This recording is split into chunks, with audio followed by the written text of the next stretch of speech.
Hi, I'm Mitch, and welcome to the Restoration Road. You know, Proverbs says, do you see someone skilled in his work? He will serve before kings. Our guest today, Tom Kelley, was skilled enough in his work, and still is, that he has served before kings. It's amazing. And so I invite you to sit back and enjoy the stories and the conversation with my longtime friend, Tom Kelley, and think about how developing your skills can have you serve anyone wherever you are. Tom, thank you so much for being here today. Mitch, great to be here. Thank you. My dad always said your dad could have been president of the United States. So I want to start out by talking about your dad, because I think our dads have a huge influence on what we end up doing with our lives. Your dad grew up a farmer, right? He graduated from Spencerville High School. And what happened next? Well, he got out of school and had no way to get any extra education, and so a family friend by the name of Lee Bernhardt worked at GE, and he said, you know, I think that you can get in the GE apprentice school because you're human with farming and you got good grades in high school. So lo and behold, my dad got accepted to the GE apprentice school, and so he got an education and learned to trade all at the same time. And right prior to World War II, they had a civilian pilot training program, and they were teaching civilians to fly airplanes because they were short of pilots. They knew there was going to be a war eventually. So Dad signed up for that and learned how to fly. And he met a guy by the name of Les Myers, who was also there at GE, an engineer, and they loved flying, so they both enlisted in World War II, right, December 8th probably, which was a Monday, and the GE said, you can't leave. We have the right to keep you. A toolmaker is more valuable than a pilot, so you got to stay here during World War II. So he did. You know, he and Les were so in love with aviation, they made a little airport over on Wayne Trace called Myers Field, and Dad did that on his spare time while working at GE. He gets the call when the Army moved off Bear Field. He got a call by the airport manager, Jim Ross, and said, why don't you move your business over here, this brand new concrete airport? And Dad said, sure. So he moved over there and started Kelley Flying Service. It was like an airplane dealership, except at car dealership, except at an airport. Yep. And so he was flying a car dealer around in 1952, and he said, Jim, there's a car dealership in Fort Wayne available. It's a Dodge store, and you can buy it for $25,000. And Dad said, shoot, that sounds like a good idea. I think I'll try that. So my dad's signing the paperwork August 21st, 1952, and my mom calls him. She's in Michigan, and she's pregnant with me. She's 8 months pregnant. She says, hey, my water broke. I'm going to have this baby a month early. He said, get to the airport. I'll be right there. So he signed the papers, ran out the airport, got into Twin Beach, flew to Michigan, wherever she was, picked her up, flew her back, and I was born later that day. So that was my introduction to the car business, the airplane business. All at the same time. Yeah, all at the same time. And, you know, my dad often said, you know, so many things in his life happened to him by accident and by someone offering him a helping hand. He was very religious in the sense he was raised a Nazarene. And, you know, Nazarenes went to church like 8 times a week, I think. At least twice on Sunday. Did you go 8 times a week? No. I did when I was in Auburn visiting my grandma. I went twice on Sunday over here at the Nazarene church. My grandma lived over on Union Street, and she was a Nazarene, and, you know, she went all the time. But, you know, he was in that nature. I think that's why my dad was so willing to always try to help people and never feared about accumulating anything. I said to him one time, we were going to Russia and we're farming all this property. He's putting all this money in machinery. 40,000 acres. We farmed 40,000 acres. We had 15 Massey Ferguson combines. We had 4,000 or 5,000 people over there working for us. I said, Dad, this is really huge. This could like really hurt us if it went bad. He goes, Tom, I came into this world without a dime, and if I go out without a dime, it's no big deal. Grandpa Russell used to say he won his will to read, being of sound mind, I broke even. Yeah. Well, how did faith take its place in your life? At what age? And was there a moment in your life where you surrendered your life to Christ as Savior and Lord? Do you look back and you've always been a Christian? Like, how did faith play its role in your life? You know, we went to church every Sunday. I read the catechism. I had to memorize all the lines. So I was exposed to that part of Christianity at a very early age. I think, you know, really, as you and I have talked, I think there's certain things have happened in my life.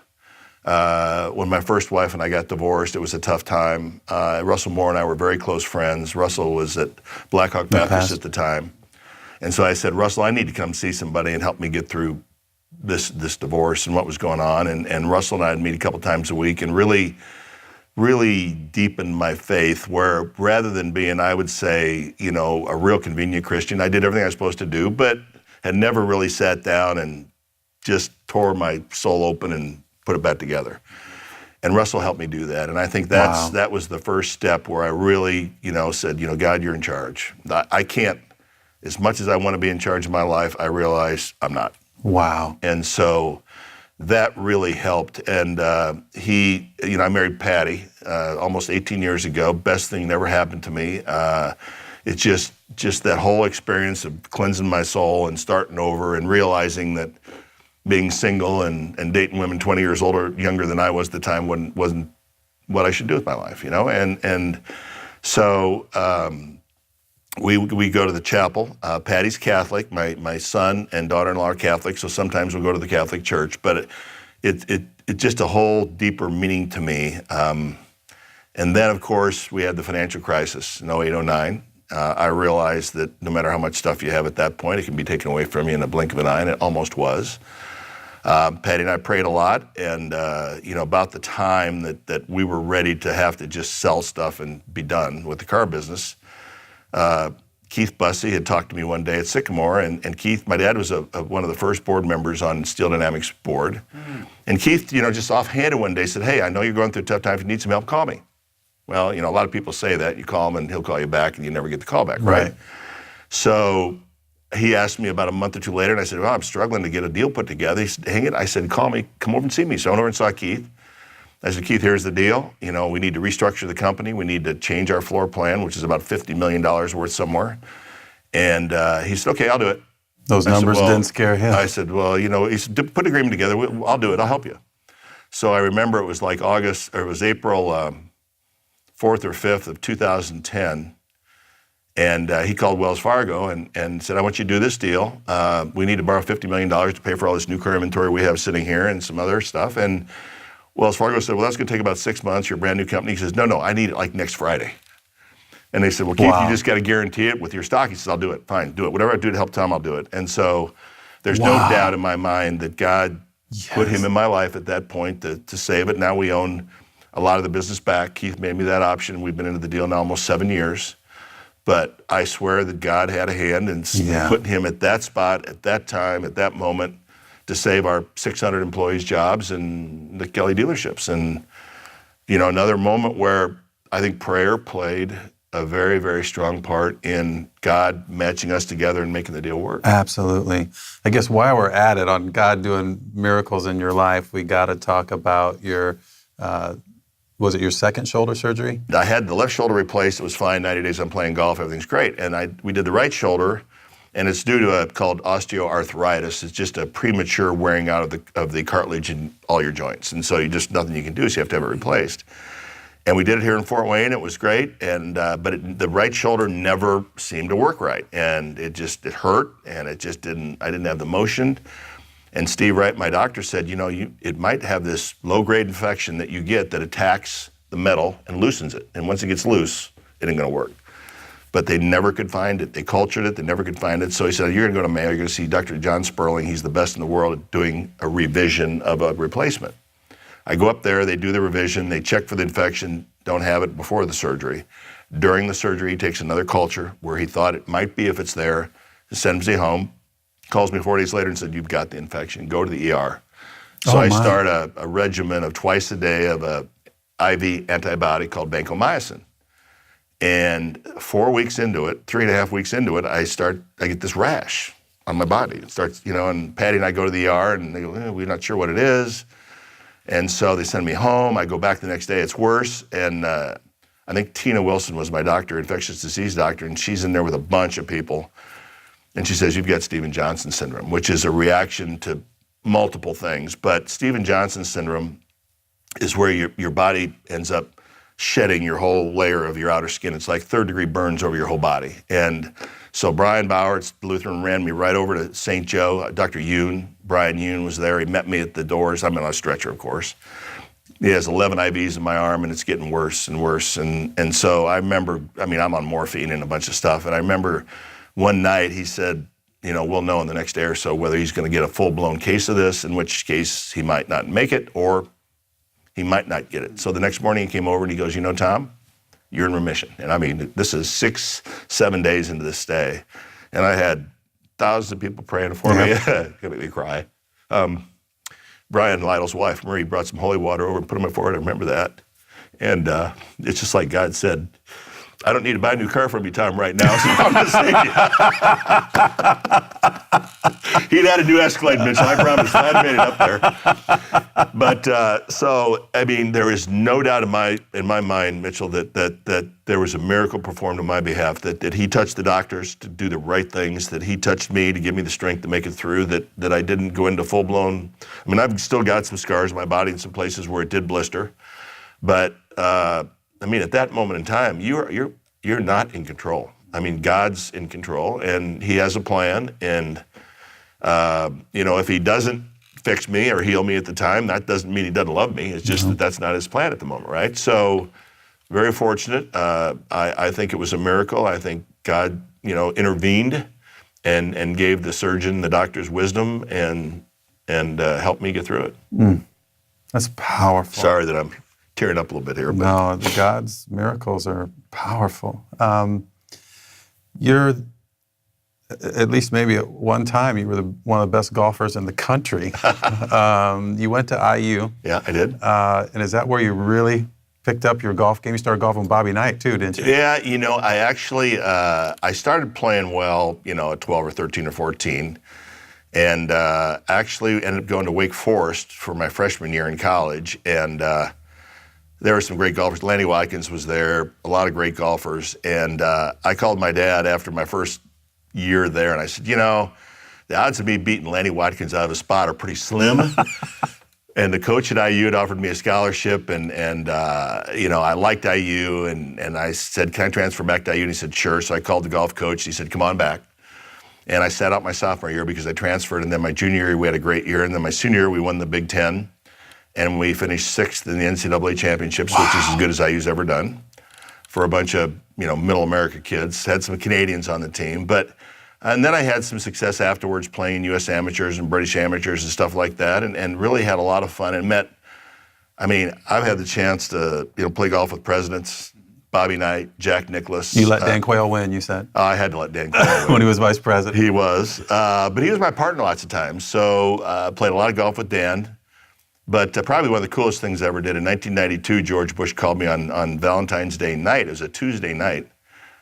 And he said, I need to buy another car for me. He's out of office now, so he had to buy his own cars. And he said, I'm going to buy a Suburban. And okay, we're talking. And he said, by the way, he said, I wish you were caddying for me tomorrow. I go, what are you doing tomorrow? I said, well, Bob Hope's been bugging me. And so I'm going to go play in the Bob Hope Classic with Bill Clinton, then president, Gerald Ford, Bob Hope, and Scott Hoke, who's the defending champion. That's in Palm Springs? Palm Springs. So I said, well, I'll caddy for you. He said, how are you going to get there? I said, well, I'll go out to the airport and jump in a jet in the morning and fly out there. He said, well, let me call you back. So he called me back in about 20 minutes, and he said, okay, here's the deal. He said, I'm going to be there at 8:30 at the FBO in Palm Springs. You need to be there then so you can write in with me. Otherwise, we're just not going to get you in with all the security. Yeah. I said, I'll be there. Hang up. I call the airport. Our jet's gone somewhere. I go, oh. So we have a King Air, which is half the speed, right? Yeah. So I land at Palm Springs, and I'm an hour late, and there's a state cop, right? California Highway Patrol car pulls up, and Burrhead, 50-year-old guy, and he goes, you Mr. Kelley? Yep, get in. So we're driving to the airport like 100. And he looks over at me about halfway there. Says, I don't know who you are, but you must be one heck of a caddy. Bush had said, get this guy there. So I get there just after they teed off on the first hole. And I meet the president and Gerald Ford and Bob Hope and George Bush, and they're all there. And so I start carrying the bag. And about 5 or 6 holes into it, Bush is not as good as Clinton, but I'm helping him read his putts, and he's hitting some good shots. And so Clinton's got this guy that came out of the bag room that's like 16 years old. He's not helping him at all. And so on about the 6th or 7th hole, it's a par 3, I give Bush, hit this club. I hit this club. He hits it, and he hits it like 10 feet in the hole. That was great. So Clinton looks over at me and says, Tom, what should I hit? I look at Bush, and Bush goes, he is the president. I would help him if I were you. So I did, and we got along great. I mean, I got some phenomenal pictures from him. He sent me the nicest note and said, hey, come to the White House and see me. And I didn't because, I felt like I'd be, disserving George Bush somehow, but where do you get to be with the president, Gerald Ford, ex-president, Bush, the ex-president, Bob Hope, who was my dad's favorite entertainer of all time. What an amazing day. How many hours do you have as a pilot? I have about 6,000. And you used to race out in Reno? I did. In the late 70s, my dad allowed me somehow to buy a P-51. My dad said, you can never race the airplane. I said, I'll never race it. Describe what that racing's like. Okay, well, it's at Reno State Airport. It's an abandoned military base. And they have 9 pylons, which all they are is a telephone pole with a 55-gallon drum on them, around this basin of this valley. And 9 airplanes race side by side, 50 to 100 feet off the ground, like around these pylons. And whoever wins, wins. So if it's like an Indy race, only it's an airplane, right? So I raced in '84 and ended up winning the silver race. Oh my! So I called my dad, and I said, "Dad, you want the good news, the bad news?" He goes, "What?" I said, "The bad news is I raced." And he just starts yelling at me. And I said, "Dad, I won." Really? That's great. He changed. If you knew my dad, yeah. I mean, he gave me so much grief about having an IndyCar team that he'd be the first one to be on the scoring stand. And yell at the drivers, and when we won, he'd be on the podium with the trophies. He loved it, but he couldn't admit that he liked it. Let's talk about that. 97, the Indy Racing League, and you decided to get involved full bore. I remember that news conference like it was yesterday. Talk about why you did that, and I want to hear some stories about the racing. Well, Tony George and I have been friends. His grandpa, Tony Holman, was a good friend of my father's, and so he used to come every Labor Day to Auburn. And Tony Holman would come play in the Mad Anthony's. And so when Tony was about 12, his grandpa brought him up, and so he and I hung out together, and every year thereafter he'd come up, we'd hang out. So I got to know Tony really well. And Tony called me up in the fall of 96, and he said, I need to buy a new airplane, but I'd like your advice. I'm going to demo a Citation 10. We're going to fly to San Diego and watch Billy Boat run Silver Crown races. Oh, my word. Would you go with me? I said, sure. So I went with him, and we stayed at Del Mar and watched him run around the horse track there in Silver Crown and midgets and all kinds of dirt cars. That's a beautiful place. You used to have an auction. Oh, beautiful. So on the way home, Tony says, hey, TK, he says, I've commissioned Riley and Scott to build some cars. Real slow, right? Real slow. TK. And it looks bad if I buy them. So will you just sort of be my front man and help me buy them, and then we'll sell them down the road? I said, sure, I'll help you. And so then Lee Brayton hears about it. Lee calls me up. From Lee was Coldwater. building engines. Yeah, Lee's cars behind us. Scott's daddy. He's building engines for the IRL. He calls me up and says, well, Tom, it's hard to sell cars if you don't have engines, so you ought to order a couple of engines for these cars. Okay, fine, we'll order a couple of engines. Well, in 97 Indy, the engines were in very short supply. They weren't lasting real long. The manufacturers were having trouble getting them made. And so a guy called me up and said, hey, I got a chassis, but I don't have an engine. You've got an engine. If it's here by Indy 500, we could probably get in and make some money at this. And so I go, okay, let's give that a shot. So my dad and I went down and had lunch at the Boatyard Cafe on Eagle Creek, or one of those reservoirs down there, with Mark Dismore and Paul Diatlovich and the PDM Racing. And so they said, okay, tell me the deal. And Paul says, well, we can run the Indy 500 for $150,000. Oh, my. Now, meaning if we don't wreck the car, right? If you wreck the car, it's all of a sudden it's $400,000. Yeah. And so my dad looked at me and twiddled his thumbs and said, okay, I'll give you the $150,000, but you better not spend any more than that. He said, this better not be costing me a bunch of money down the road. So we get it Indy, we're running really good, make a long story short, Mark gets in a wreck, but we 400? No, it was like 50, thank God. Steve Kinzer hit him or somebody. But anyways, we get the car fixed, and they said, well, we can go on and race Texas, which is in 2 weeks. We have 2 weeks. We can fix the car, go race Texas, and we think we can. Dad says, okay, we'll go to Texas. And is that when Ari won and AJ got mad? That's when, that might have been 97 or 98 when AJ hit him. Yeah, I think that's the car. I think that's the Indy winner from that he took to Texas. Texas, and he won back-to-back 500-mile race. And we did well at Texas, and we finished out the year, and we got all done. Is Dismore your only driver at that point? I had one car only, not even a backup car. And so my dad and I sit down, and I said, Dad, we made $122,000. He goes, oh, this could be bad. He says, this could be bad. So we ended up fielding 2 cars, buying buses, buying haulers. Delphi came on board as a sponsor. You had that relationship through GM? Right. And so, it was a great time. I mean, there were years we made money, there were years we lost money. Scott Sharp? Scott Sharp came on board. Scott won 8 races. Mark won 1. We had the pole in 2001 in Indy, and Mark we had the 2 fastest cars in Indy in 2001. And what happened in 2000, spring of 2000, get ready for the 2001 season, Roger called me up one day, Roger Penske, and we were friends. He said, would you fly to Detroit? I need to talk to you. I said, sure. So I flew up to Pontiac. We met at the hangar. He goes, I'm going to run Indy next year. He said, don't tell anybody, but I'm going to run Indy. And he said, Ilmor, my company, I own part of Ilmor, Roger, he said, we'll build our engines, just you and me, and I'll split the cost of the whole year of development for engines if you give me your information throughout the year on how you do at Phoenix and the races leading up to Indy. I said, deal. And he said, we're going to spend $500,000. You'll put $500,000 in, I'll put $500,000 in. I said, fine. So we get to like March, and Paul Ray, who's running Ilmor, calls me and says, Tom, we're out of the $1 million. It's gone. I said, well, what are we going to do? I said, let me call Roger. So I called Roger. I said, Roger. I said, they've already spent the $1 million. He goes, don't worry about it. I'll put all the rest in. So Roger funded the rest of the program, and they had developed an engine that just had more horsepower than anybody else's. So Roger had not run all the races, so Roger didn't have all the setup of the cars as well as we did. So Scott killed qualifying. We won the pole. And Mark had a really fast car as well, but he got a little loose in one of the corners and qualified 4th. I mean, that's a couple tenths of a second, right? And he wanted to go back out. I said, Mark, and that day you had to throw away 4th and start over, right? I said, we're not throwing away inside the second row. I said, that's too good a deal to go for the pole. He said, okay. So we ended up 1st and 4th. And Robbie Gordon's on the inside of row 1. And Robbie was a character. And so they're going down the front straightaway. And Robbie's playing with Scott the whole time. So Scott goes a little low into 1, gets down the white stripe and loses it and crashes. I mean, that was a $2 million wreck right there. Mark went on to lead the race and then had a small gearbox part fail. So we ended up, 33rd and 20th or something. But never did win Indy. That was always one of the things I wish we'd have done. But we had the pole. We did well. And then in about 2002, my dad had an aneurysm and had surgery and his health started to fail. And I just said, I got to get back to Fort Wayne. I was gone 22 weekends a year.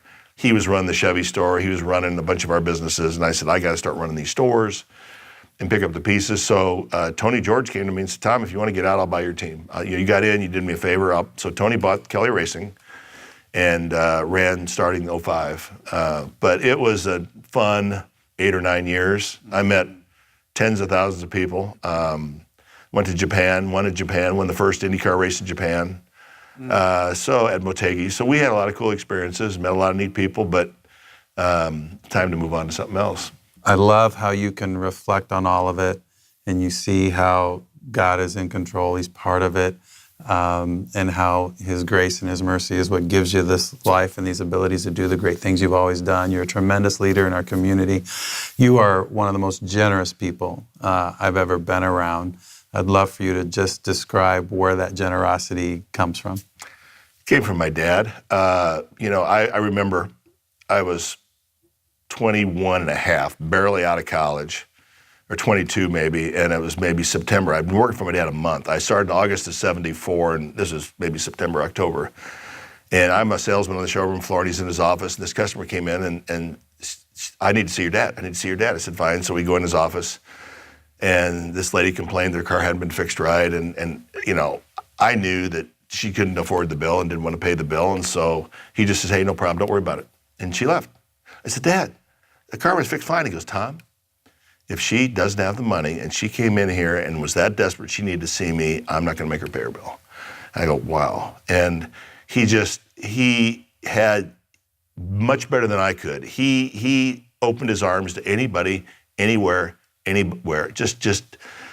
would say to me continually, Tom, there are so many people throughout my life that have given me a helping hand. I would not be in the car business. I wouldn't be in the airplane business. I wouldn't have gone to GE apprentice school. I wouldn't have learned to fly. None of that would have happened had someone else not come into my life and said, Jim, let me help you. He was very big about helping people to get a start, to give them a second chance. At my dad's funeral, we were at the chapel and we had a line of people 8 miles long, and I stood there for like 5 hours greeting people, and this young black man came up to me and he says, I got to tell you, Tom, he said, I live in Mississippi.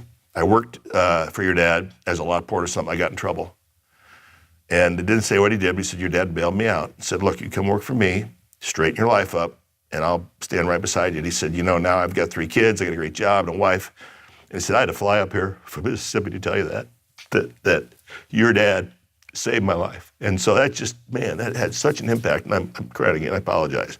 Had such an impact on me that, wow, what an impact you can have on people that you don't even know you had an impact on them, And so that's where I get it. And he was as soft-hearted as he'd cry too. So it's a Kelley trait. One of the coolest things you've ever done, was it a Suburban or an Escalade that you sold to the president of Moldova? Oh, shoot. So we're doing business over in Eastern Europe, and his interpreter says to my dad and I, we go over there once or twice a year, and he goes, he wants a Suburban just like George Bush's. George W. was in office at the time. I said, okay, I'll handle it, long Suburban. So I get the Suburban, get it armored up, get it all done, and we ship it to Moldova. I say to his assistant, I said, I'm working on figuring out how to get a title here because I don't know how to get a U.S. title. And he says something to the president says something, he says to me, the president says he doesn't need a title. In Moldova, possession's 9/10 the law, right? He's got it, he doesn't care whether he has a title. That is absolutely phenomenal. Well, Tom, thank you so much for being with us today. It's been a blessing to have you here, and I just pray that God continues to bless you beyond you could all ask or imagine. I was on the golf course this summer, and I wasn't playing very well, and I was complaining about my golf game. One of my friends said, look, you're lucky to be playing golf, let alone be here at all, so just shut up and quit complaining. And you know what? I usually have a smart remark to make back. I had nothing to say. I had no remark. So the good Lord has left me here for a reason. I'm going to make the most of it. I'm going to pay it back and pay it forward as best I can, and I have a wonderful family. I'm very blessed. The good Lord has blessed me immensely, and I just try to appreciate it every day. So how do you develop your skills? Proverbs tells us, work hard, work smart, give credit to God. I want to issue that invitation to you, that you would work hard. Maybe get up an hour earlier every day. That you would work smart. Maybe in that hour that you're adding to the beginning of your day, grow in some capacity, learn, and begin to add that to your skill set. And then win, lose, or draw, no matter what happens in your life, always give credit to the God who gave you the ability to develop these skills. If you work hard, work smart, and give credit to God, you will serve before kings.